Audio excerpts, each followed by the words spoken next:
우리 주님의 은혜와 평강이 넘치기를 빕니다.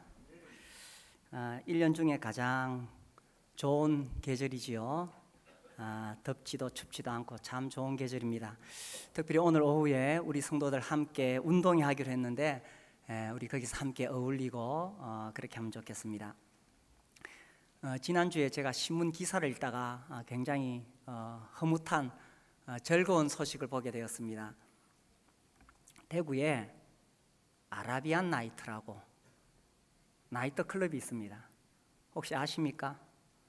가보셨습니까? 그 나이트 클럽이 교회로 바뀌었어요. 지금 유럽에서는 교회가 술집으로 나이트 클럽으로 바뀌는 참 가슴 아픈 일들이 있는데 대구에서 이 나이트 클럽을 이제 교회에서 매입해가지고 리모델링 해가지고 그 위에다가 십자가를 딱 붙여놨는 거예요. 겉모습은 별로 다를 게 없는데 십자가를 딱 붙여놓은 겁니다. 제가 그 신문 보고 또 기사를 이렇게 뒤적여 보니까 포항에도 몇 년 전에 그런 일이 있었더라고요. 아무튼 참 흐뭇한 일이었습니다.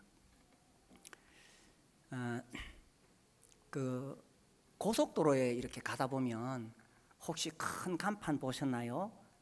Jesus loves you. 혹시 그런 거 보셨나요? 그 밑에 보면은 고려은단이라고 되어 있습니다. 그런데 이게 지금 몇 년 전부터 다 철거가 되었습니다. 이 일에 앞장선 사람이 있는데 이 사람이 이게 이제 소송을 통해서 이 한국에 지금 종교의 자유가 있는데 그렇지만 이 다른 종교를 이렇게 침해할 수 있다 이래가지고 그거 다 광고판 철거하게 하고 또 공립학교 내에서는 종교 활동을 금지하게 하고 공무원들은 종교적 중립을 지켜야 된다 하고 그 전에 또 그 대강고등학교 사건이라고 또 아무튼 이 기독교 교육에 반대하는 그런 시위가 있었는데 이런 것들을 가지고 기독교를 공격하는 데 선두에 섰던 사람이 있습니다. 그 울산대학교의 이정훈 교수님이신데 이제 종자연이라고 종교자유연구정책위원회인가 뭐 이런 걸 만드는데 이 사람이 기여했어요. 아무튼 이 종자연이 아주 합법적으로 기독교를 오랫동안 공격을 해왔습니다. 이제 그런 역할을 하던 이 사람이 아무튼 이제 이 기독교 설교를 들어야 또 공격할 거리를 찾으니까 설교를 듣다가 그 목사님이 이제 설교 중에 이렇게 얘기했어요. 주여 저는 죄인입니다 이렇게 이야기하는 거예요. 그러니까 이제 이분이 이거 쇼하네 너나 잘하세요 평소에 늘 이랬거든요. 그런데 그렇게 조롱하려고 하는데 갑자기 혀가 막 굳어버렸다고 합니다. 그러면서 이렇게 말합니다. 그 자리에서 죽는 줄 알았습니다. 희한하게도 내가 죄인이라는 사실 신학 서적에서 보았던 전적 부패가 뭔지 몸의 구석구석 세포까지 느껴졌습니다. 의롭다고 자만했던 저의 죄성이 낱낱이 보였습니다. 예수님의 자리에 내가 앉아 있었던 것입니다. 그 짧은 시간에 이런 죄인을 살리신 창조주, 구세주가 확실히 믿어진 것입니다. 그래서 이제 이분이 그 동성애와 이데올로기 하는 그 강의를 한 그 동영상이 유튜브에 올려져 있는데 제가 우리 그 목자방에 다 올렸어요. 그리고 우리 각 목장에 이거 다 해가지고 꼭 보도록 그렇게 했습니다. 그래서 이분 강의를 꼭 한번 들어보십시오. 이 동성애 문제뿐만 아니라 지금 한국 사회에 들어오고 있는 이데올로기 문제, 복음을 공격하는 이데올로기 문제가 얼마나 심각하고 또 얼마나 전략적이고 합법적인지 우리가 알 수 있습니다. 꼭 한번 보시기 바랍니다. 이정훈 교수가 회심하는 것 마치 그 사도 바울이 주님 앞에 돌아오는 것과 같죠. 극적으로 그 자리에서 깨달은 게 뭐냐 하면 내가 죄인이구나. 여기서 죄인이라는 것은 단순히 내가 뭐 도둑질했고 뭐 강도질했고 그런 것을 이야기하는 것이 아닙니다. 이 사람이 깨달은 것은 뭐냐 하면 하나님 앞에 자기가 얼마나 실존적인 죄인인가 하는 것을 깨달은 것입니다.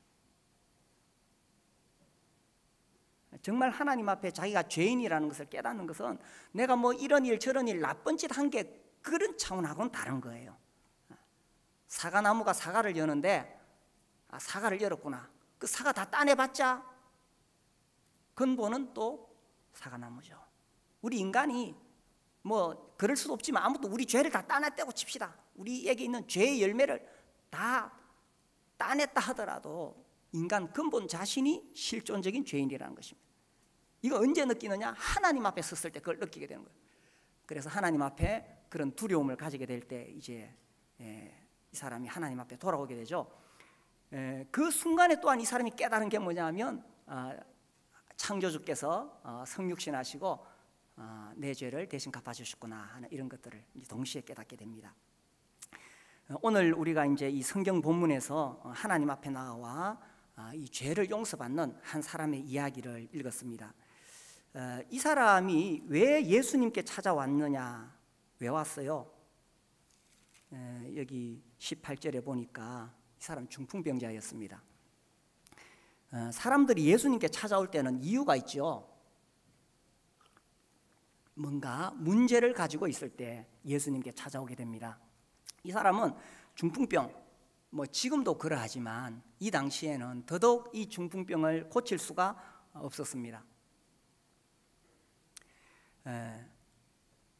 그래서 이 문제를 가지고 예수님께 찾아왔는 거예요. 또 예수님께 사람들이 찾아올 때는 어떤 말할 수 없는 이끌림이 있습니다.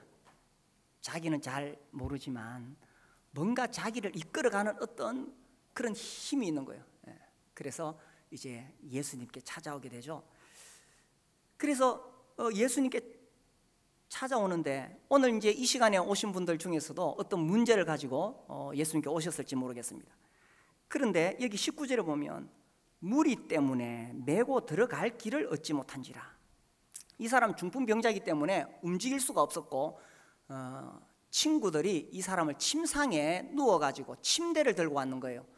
그런데 예수님이 계신 집에 사람들이 얼마나 많았는지 접근할 수가 없었습니다. 그래서 여기 보니까 무리 때문에 예수님께 가까이 갈 수가 없는 것입니다. 사람들이 예수님 만나려고 교회를 오고 또 예수님께 대하여 알아보려고 하는데 사실 그렇게 예수님 앞에 가는데 많은 장애물이 있다는 사실입니다. 특별히 무리 때문에, 사람들 때문에 예수님을 못 만나는 경우가 종종 있어요.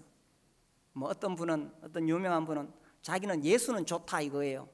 그러나 예수 믿는 사람이 싫어서 예수 안 믿을란다. 안타깝게도 우리나라에도 기독교인들이 많은 욕을 먹고 있습니다. 근데 사실 이것도 언론의 문제예요. 이게 기독교의 문제만이 아닌데 아무튼 오늘날 한국에서 기독교가 공격을 당하고 있죠. 뭐 언론의 문제라고 하지만 어쨌든 우리의 책임이 큽니다.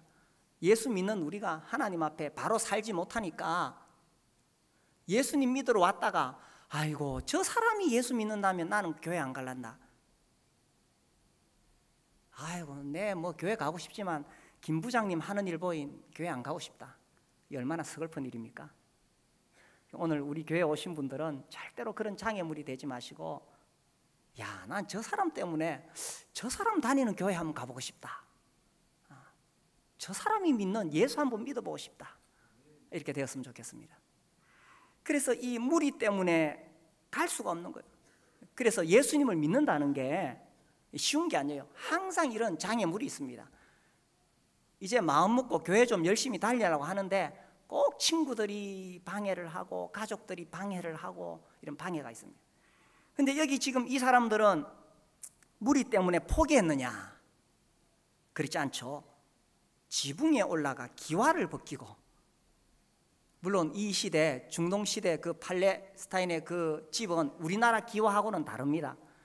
집을 이렇게 지붕이 이렇게 가볍게 지어지기 때문에 이렇게 뜯어내기가 쉬워요. 그렇지만 지붕에 올라가서 기와를 벗기고 거기서 침상채 달아내린다는 것은 이게 보통 일이 아니죠. 그런데 왜 이 사람들이 이렇게 했느냐? 아무튼 예수님을 만나고 싶었는 거예요. 예수님을 만나서 문제를 해결하고 싶었던 것입니다. 그 밑에 지금 예수님 계시고 많은 사람들이 예수님 말씀 듣고 있는데 위에서 부시럭부시럭 하더니만 막 먼지가 두둑두둑 떨어지겠죠. 위에 지붕을 뜯어내니까 막 먼지가 떨어지고 막 이런데 그 속에 침상을 달아내리는 겁니다. 얼마나 민폐가 되겠어요.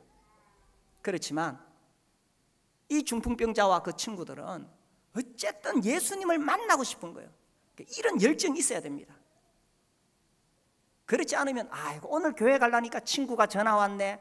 아이고 오늘 빠지고 다음 주부터 가지. 아 오늘 교회 가려니까 하필 자동차가 고장났네. 뭐 택시 타고 가느니 다음 주에 가지. 그렇게 하면 평생 예수 못 믿습니다. 그런데 이 사람들처럼 뭐 문제가 생긴다고 포기하지 않고 막 지붕에 올라가는 거예요. 이거 정말 상식을 초월하는 행동이죠. 지붕에 올라가서 지붕을 뜯어내고라도 내가 예수님 만나야 되겠다. 이까지 왔는데 포기할 수 없다. 그냥 돌아갈 수 없다. 이 정도 열심이 있어야 예수님을 만날 수 있다는 것입니다. 그래서 20절에 예수께서 그들의 믿음을 보시고, 그렇게 예수님 만나려고 하는 그 사람들의 믿음을 보시고 예수님 뭐라고 하셨어요? 이 사람아 네 죄 사함을 받았느니라. 참 놀랍고 충격적인 선언을 하신 것입니다. 자, 이 중풍병자를 데리고 온 친구들과 중풍병자는 지금 뭐라고 생각하겠어요? 아, 예수님 우리 뭐 죄 용서 받으려고 온 거 아니에요. 이 사람들 뭐 하러 왔습니까? 아, 우리 중풍병 고치러 왔는데 죄 사함 말고 예수님 우리 중풍병 고치러 왔어요. 이게 사람들의 이 낮은 수준입니다. 사람들이 교회에 와서 내가 참 이 자식 문제가 있는데, 내가 병에 걸렸는데, 내가 사업 문제가 있는데 어찌 하나님께 기도해가지고 좀 해결해 볼까, 그렇게 나와왔을지 모릅니다. 근데 예수님은 지금 그걸 이야기하지 않고 네 죄 사함을 받았느니라 이렇게 말씀하신 겁니다. 이 친구들이나 중풍병자 입장에서 얼마나 의아하겠어요. 그런데 사실은 예수님이 그들에게 엄청난 선물을 주신 거예요. 이 사람 중풍병 낫는다 치지만 죄 사함 받지 못하면 결국 지옥 가는 거예요. 그런데 예수님은 이 중풍병 낫는 것과는 비교도 되지 않는 엄청난 선물을 주신 거죠. 지붕을 뚫고 내려오는 그들의 믿음을 보시고 네 죄 사함을 받았느니라. 인간의 가장 근본적인 문제, 죄 문제죠. 하나님과 나와의 관계를 가로막고 있는 것이 죄 문제입니다. 근데 사람들은 자꾸 교회에 올 때 예수 믿어보려고 할 때에 뭐 병 낫는 거, 건강 문제, 돈 문제, 자식 문제, 그것도 해결되면 또 교회 안 나와요. 교회 와가지고 간절하게 기도하고 병 낫게 해달라고 하다가 병 나으니까 교회 안 나오더라고. 그 얼마나 어리석은지 모릅니다. 그런데 예수님이 여기 지금 지붕을 뚫고 오는 그들의 믿음을 보시고는 네 죄 사함을 받았느니라. 인간의 근본적인 문제를 해결해 주셨는 거예요. 이 인간의 근본적인 문제, 하나님과 나 사이를 가로막고 있는 이 죄 문제가 해결되어질 때에 인간의 근본적인 문제가 해결되는 것입니다. 교회는 뭐 하는 것이냐? 이 죄 문제를 해결하는 것이에요. 이 죄가 하나님과 우리 관계를 단절시켰고 인생이 살아가면서 겪게 되는 모든 불행의 원인이 죄라는 것입니다. 그리고 결국 한 번 죽는 것은 사람에게 정해진 것이요 그 후에는 심판이 있으리니 마지막 최후의 심판에서 이 죄 문제 해결받지 못하면 지옥에 가는 것입니다. 그래서 교회는 뭐 하는 곳이냐? 하나님께 나와서 죄를 용서받을 수 있도록 하나님 말씀을 가르치는 것입니다. 우리나라에 아주 이상한 교회 성장이라는 이런 병이 막 들어와가지고 많은 교회들이 대형 교회 세우려고 교회 성장, 여기에 목사들이 목을 메었습니다. 제가 얼마 전에 아주 참 씁쓸한 이야기를 들었어요. 이 교회 성장에 대한 세미나가 많이 열리죠. 그러니까 많은 목사들이 거기 가서 이제 성공 사례를 보는 거예요. 어떤 한 몇십 명 모이던 교회가 수천 명 모이는 교회가 되었어요. 그 목사가 강사님이 돼가지고 이제 와서 막 강의를 하고 그래서 그 있는 목사님들이 어떻게 하면 교회 성장할까 열심히 받아 적고 이렇게 했어요. 그래서 며칠간 세미나를 하고 이제 마지막에 이제 그 식당에 가서 밥을 먹습니다. 밥을 이렇게 먹는데 한마디라도 더 들어보려고 막 가까이 갑니다. 그래 이제 분위기가 쫙 좋을 때에 그 강사님이 이런 이야기를 했어요. 교회 성장 비결요, 씩 웃으면서 한 사람 일으키면 돼요. 병 들어서 죽어가는 사람 한 사람 일으키면 된다는 거예요. 씩 웃으면서. 근데 그게 정말 병든 사람이 나아서 그런 건지 아니면 그 교회에서 쇼를 한 건지 참 애매한 분위기라는 거죠. 사람들은 뭔가 그런 이상한 걸 보면 막 모여들고 그런 거 추구하고, 그런데 교회는 그런 거 해가지고 교회 성장시키고 이런 게 아니에요. 교회는 십자가 보험을 통해서 죄 용서받도록 하나님 말씀을 가르치는 것이라는 거예요. 그래서 여기 이 중풍병자 예수님 앞에 나왔다가 참 놀라운 선물을 얻게 된 거예요. 중풍병 낫는 것과는 비교도 되지 않는 너무나 놀라운 선물을 받게 되는 거죠. 이 사람의 의도는 중풍병 낫는 것이었지만, 그러나 예수님은 자기에게 나오는 자들을 불쌍히 여기시고 사랑하시기 때문에 가장 좋은 선물을 주시고 싶어 하는 거예요. 성경은 한마디로 이야기하면 사랑입니다. 누구의 사랑이냐? 우리 인간의 사랑이 아니라 우주 만물을 만드신 하나님의 사랑이에요. 이 하나님의 사랑을 또 압축해서, 하나님 사랑이 뭐냐? 압축해서 표현하면 용서입니다. 하나님을 향하여 대적하고 범죄한 우리 인간을 용서하시는 하나님의 사랑인 거예요. 그래서 예수님께 나아가면 설사 내가 병 나으려고 교회에 왔던, 돈 벌려고 교회에 왔던, 마음이 우울해서 교회를 왔던 간에 우리가 예수님께 나아가면 우리를 사랑하시는 예수님은 우리의 죄를 용서해 주시기를 원하신다는 거예요.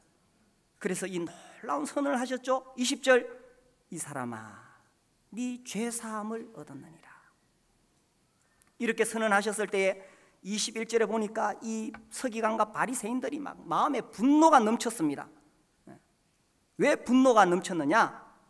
이 신성모독이다. 오직 하나님 외에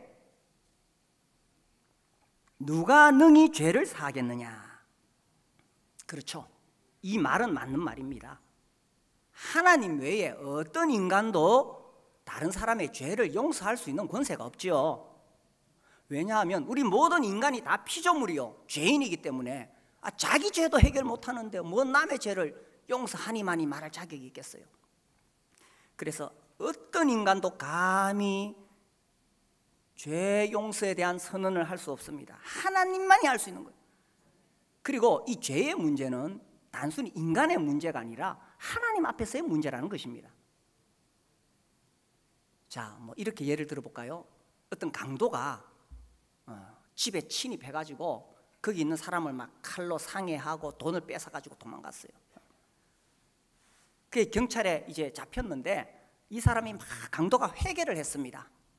그리고는 그 사람한테 피해자에게 가서 미안하다고 용서를 구하고, 그래서 그 피해자도 불쌍하다고 다 용서해주고 또 돈도 다 갚아주고 또 위자료도 다 주고 했어요. 그 피해자가 다 용서해줬어요.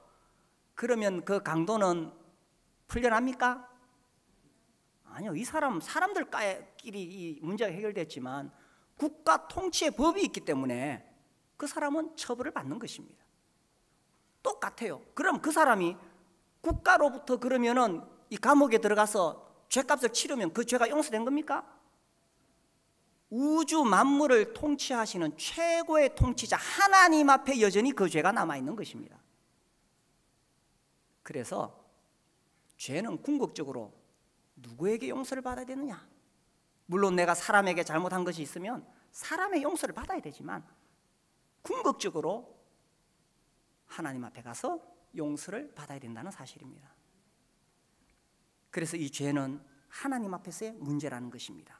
그래서 이 사람들이 분노해서 여기 갈릴리에서 온 젊은 청년이 이 중풍병자에게 네 죄사함을 받았느니라 했을 때 이건 신성모독이다. 오직 하나님 외에 누가 능히 죄를 사하겠느냐. 왜 이 사람들이 분노했느냐 하면 예수님이 누구신지를 알아보지 못했기 때문에 그런 것입니다. 그들은 단지 예수님을 갈릴리에서 온 한 젊은이로만 생각했던 거죠. 자, 여기 보세요. 23절. 네 죄사함을 받았느니라 하는 말과 일어나 걸어가라 하는 말이 어느 것이 쉽겠느냐. 보세요. 우리가 생각할 때에 우리는 중풍병 낫는 게 대단한 줄 아는데 기독교 아닌 다른 종교에서도 중풍병 고칩니다. 다른 종교에서도 병을 고치고 기적을 행합니다. 그건 인간 세계에서 일어날 수 있는 일이에요. 그러나 죄사함의 문제는 피조물인 인간은 감히 접근할 수 없는 문제예요. 죄사함의 문제는 오직 창조주 하나님, 마지막 최후의 심판자이신 하나님만이 하실 수 있는 거예요. 그러면서 24절, 그러나 인자가 땅에서 죄를 사는 권세가 있는 줄을 너희로 알게 하리라. 자, 여기 표현에서 우리가 인자라는 표현을 주목해서 봐야 됩니다. 예수님 이 땅에 오셨을 때에 자기 자신을 인자라고 소개했어요. 이 인자라는 말씀이 다니엘서 10편에 여러 군데 나오는데 특별히 이 다니엘서의 7장에 보면 인자에 대한 소개가 나옵니다. 이 구약 성경 다니엘서를 보시면요, 7장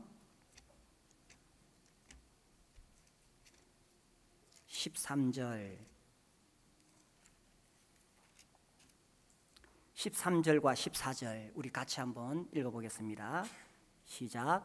내가 또 밤 환상 중에 보니 인자 같은 이가 하늘 구름을 타고 와서 옛적부터 항상 계신 이에게 나아가 그 앞으로 인도되매 그에게 권세와 영광과 나라를 주고 모든 백성과 나라들과 다른 언어를 말하는 모든 자들이 그를 섬기게 하였으니 그의 권세는 소멸되지 아니하는 영원한 권세요 그의 나라는 멸망하지 아니할 것이니라.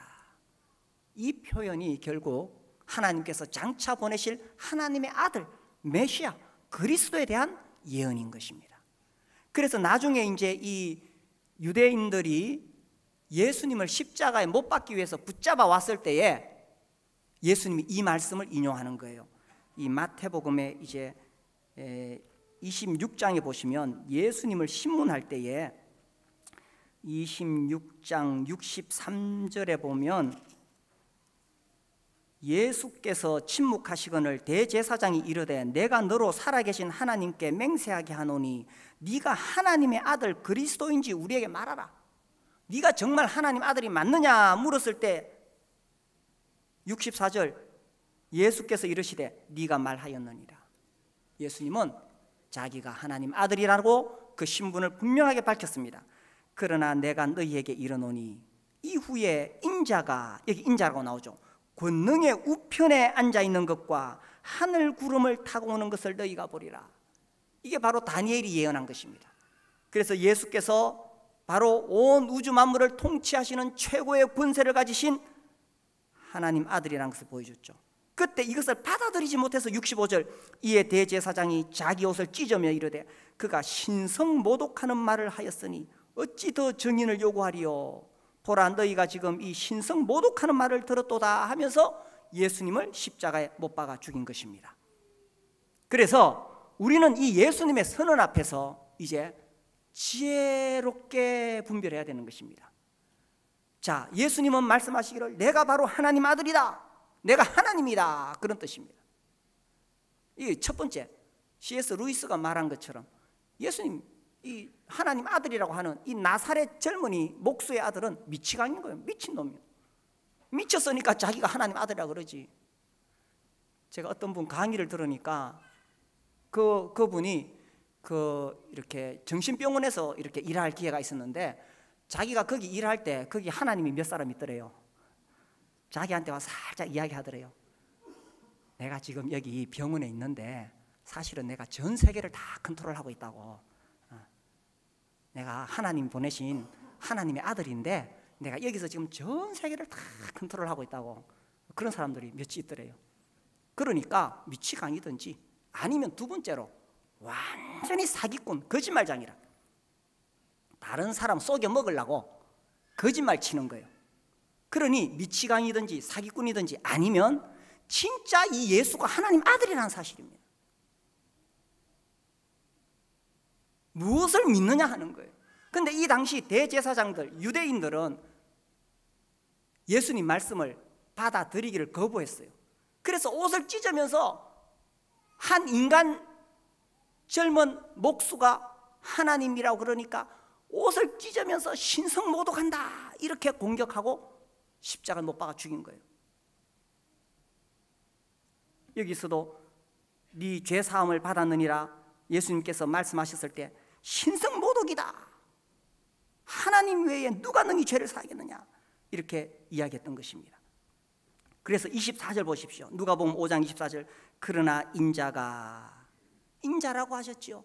예수님은 자기가 다니엘이 예언한 그 하나님 아들이라고, 하나님이라고 말씀하신 것입니다. 그러나 인자가 땅에서 죄를 사하는 권세가 있는 줄을 너희로 알게 하리라 하시고 중풍병자에게 말씀하시되 내가 네게 이르노니 일어나 네 침상을 가지고 집으로 가라 하심에 그 사람이 그들 앞에서 곧 일어나 그 누웠던 것을 가지고 하나님께 영광을 돌리며 자기 집으로 돌아가니. 사람들은 이 성경 읽으면서 중풍병 나은데 관심을 가지는데 그 성경 잘못 읽은 거예요. 예수님 지금 여기서 뭘 보여주고 싶으냐 하면 참으로 죄를 사는 권세를 가지신 하나님 아들이라는 것을 입증하기 위해서 중풍병자를 일으킨 거예요.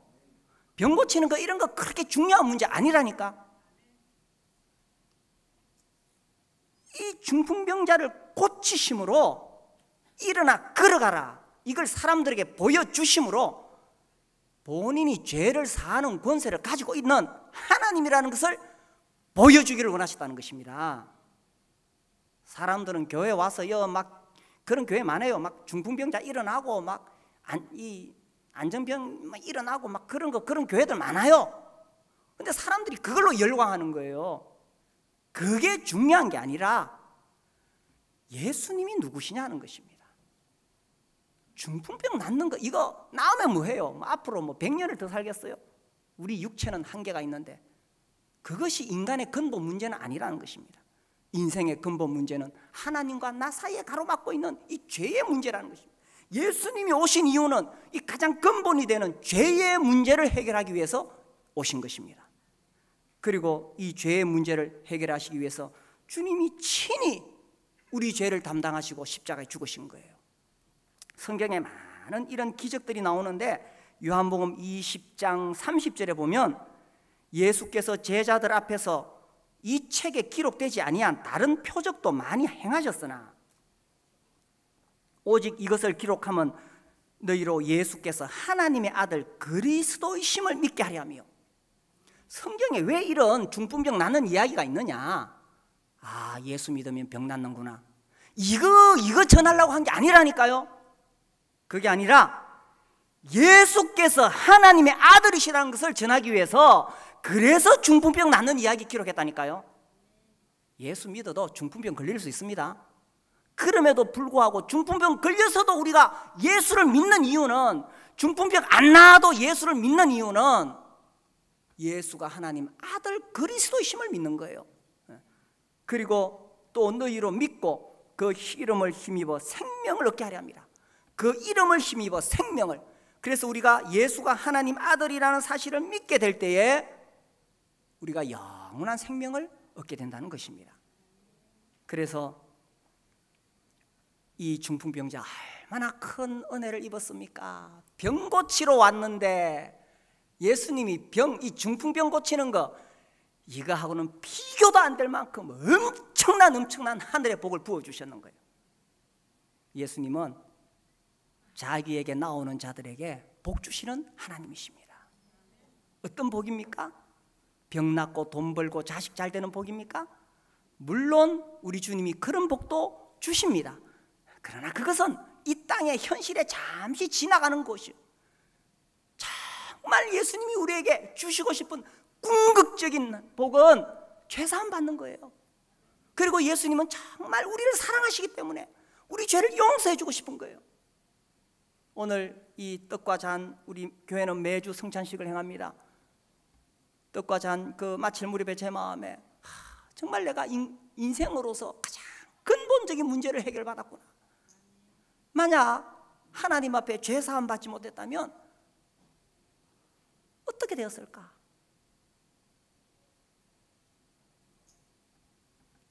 자, 26절 보겠습니다. 누가복음 오늘 본문 5장 26절. 모든 사람이 놀라 하나님께 영광을 돌리며. 지금 사람들이 막 깜짝 놀랐습니다. 왜 놀랐습니까? 심히 두려워하여. 왜 두려워합니까? 이르되 오늘 우리가 놀라운 일을 보았다니라. 뭐가 놀라운 일입니까?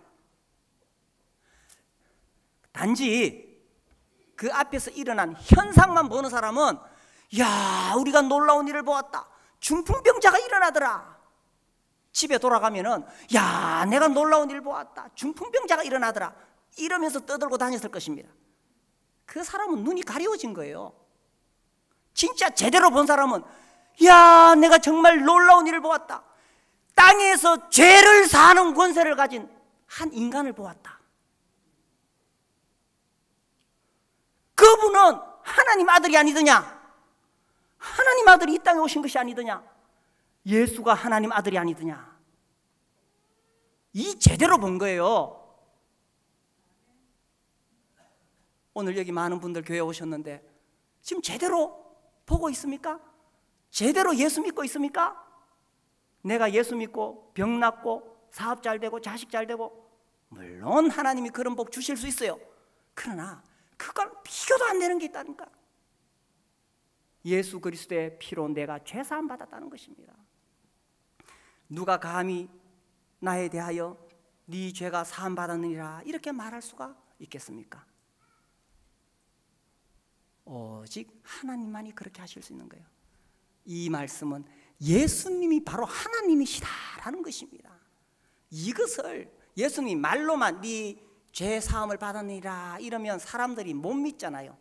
말로만 그렇게 하면. 그래서 중풍병자를 일으키신 것입니다. 종종 교회에서 이런 간증 집회합니다. 자기가 죽을 병에 걸려서 오늘 내일 이제 죽으려고 하는데 하나님께 간절히 기도했더니 암이 쑥 떨어져 나갔더라. 이래가지고 간증 집회합니다. 사람들이 구름대같이 몰려와가지고 야, 정말 저 사람 대단하다. 죽기 전에 기도했더니 암덩어리가 떨어져 나가고 나았다. 그 참 대단하다고 생각할지 모르지만 그 아무것도 아니에요. 그 사람은 그래봤자 죽어요. 하나님 앞에 우리의 실존적인 문제는 죄 문제인 것입니다. 우리가 정말 이 죄사함의 가치를 알게 된다면 내 암덩어리 떨어졌다고 사람들한테 다니면서 간증하는 것 이상으로 직장에 가서 친구 붙잡고 내 죄사함 받았다고 간증할 것입니다. 정말 죄사함의 가치를 알고 있습니까? 중풍병 나았다면 온 동네방네 다니면서 자랑하고 다닐 건데 하나님 앞에 죄사함 받았다는데 왜 입을 다물고 있겠어요? 우리는 매주 이 놀라운 하나님의 사랑을 잊지 않기 위해서 성찬식 하는 거예요. 너 교회 왜 그렇게 별나게 하느냐? 아니요, 초대교회 때 다 그래 했어요. 안 하는 게 이상하지. 그래서 우리가 매주 잊지 않으려고 떡과 잔 앞에 나와서 하늘의 하나님께서 친히 사람이 되어 이 땅에 오셔서 내 죄를 없애주시고 채찍에 맞으시고 가시관 쓰시고 십자가에 못 박혀 죽으셨구나. 그리고 그렇게 피 흘려 주셨기 때문에 이 내 죄가 다 씻어졌구나. 우리가 매주 그거 기억하고 우리 형제님들은 그 마음으로만 가지고 있는 게 아니라 입술을 열어서 감사를 표현하는 거예요. 이 성찬식이 교회에서 사라지면서 복음의 진리가 더 희석되기 시작한 것입니다. 오늘날 이 죄의 무감각한 시대에 살다 보니까 사람들은 이 죄 문제가 얼마나 심각한지 몰라요. 우리 교회 저 현관 앞에 감이 있는데 작년에 한 5-6개 진짜 빨갛게 열렸는데 누가 다 따가버렸어. 요새 사람들 간이 커요. 교회 물건을 훔쳐가는데도 그 천벌을 받을 거라 생각을 안 하는가 봐. 하긴 우리 여기 교회 예배당 짓고 우리 형님이 이 앞에다가 저 다래 나무 그 예쁘게 다 심어놨거든요. 이제 다래 넝쿨이 딱 울타리 타고 올라오도록 그 타고 올라와서 다래가 조롱조롱 열리면 얼마나 예쁘겠어요. 근데 그 다래를 나무를 통째로 캐가 뿌리네. 하긴 뭐 선악과도 따먹는데 뭐 감 못 따먹겠습니까? 인간이 하나님 두려워하지 않아요. 교회도 두려워하지 않는 시대에 살고 있습니다. 그러나 단순히 감 따먹은 그 죄가 아니라 하나님 앞에 실존적인 죄인이라는 거예요. 우리가 오늘 누가복음 5장 읽었는데 여기 앞에 보면 베드로 이야기가 나와요. 베드로가 밤새도록 물고기 잡았지만 못 잡다가 예수님이 깊은 데로 가서 그물을 내려라 이러니까 막 그물이 찢어지도록 고기가 잡혔네. 그래서 이 5장 8절에 보면 시몬 베드로가 이를 보고 예수의 무릎 아래 엎드려 이르되 주여 나를 떠나소서 나는 죄인이로소이다. 아니 지금 예수님이 베드로한테 뭐 죄를 지적한 거 있어요? 베드로 너 이런 죄를 지었지. 예수님 한마디도 안 했어요. 오히려 베드로에게 물고기를 엄청 작게 해주셨어요. 그런데 베드로는 예수님 딱 만났을 때 이 예수께서 물고기를 조정하시는 분이시다. 무슨 말이냐? 우주 세계를 다스리시는 분이시구나, 하나님이시구나 하는 것을 깨달았을 때 그냥 베드로는 예수님 앞에 꼬꾸라졌는 거예요. 주여 내가 죄인이로소이다. 나를 떠나소서. 내가 감히 하나님 앞에 설 수가 없으니 나를 떠나소서. 이게 자기가 실존적인 죄인이라는 것을 깨닫는 것입니다. 뭐 감 따먹어서 죄인 된 그 정도가 아니에요. 이런 죄인을 용서해 줄 수 있는 분은 하나님 한 분밖에 안 계십니다. 그런데 그 하나님이 나를 용서하시려고 이 땅에 오셨는 거예요. 이 땅에 오셔서 그냥 용서할 수가 없어요. 공의로우신 하나님이시기 때문에 내가 지은 죄값을 갚아야만 용서하실 수 있기 때문에 그분이 친히 내 죄를 대신해서 십자가에 못 박혀 죽으신 거예요. 그 십자가에서 내 죄값을 다 갚아주시고 죽으신 것입니다. 그리고 그분이 사흘 뒤에 사망권세 깨뜨리시고 부활하심으로 하나님 아들이심이 입증이 된 것입니다. 중풍병 고친 정도가 아니라 죽음을 이기시고 부활하셨기 때문에 우리는 예수께서 하나님 아들이심을 믿고 의심치 않는 것입니다. 그 예수님 죄를 용서하기를 원하십니다. 지난주에 저는 요한복음 8장 읽었어요. 가늠하다가 현장에 잡힌 여인, 사람들은 돌을 들어서 치려고 합니다. 모세 율법에 의하면 저런 여자는 돌로 쳐 죽여야 됩니다. 예수님이 너희 중에 죄 없는 자가 먼저 돌로 치라. 사람들 중에 죄 없는 자가 어디 있어요? 나이 든 자로부터 어린 자까지 다 돌을 놓고 설설설설 물러갔습니다.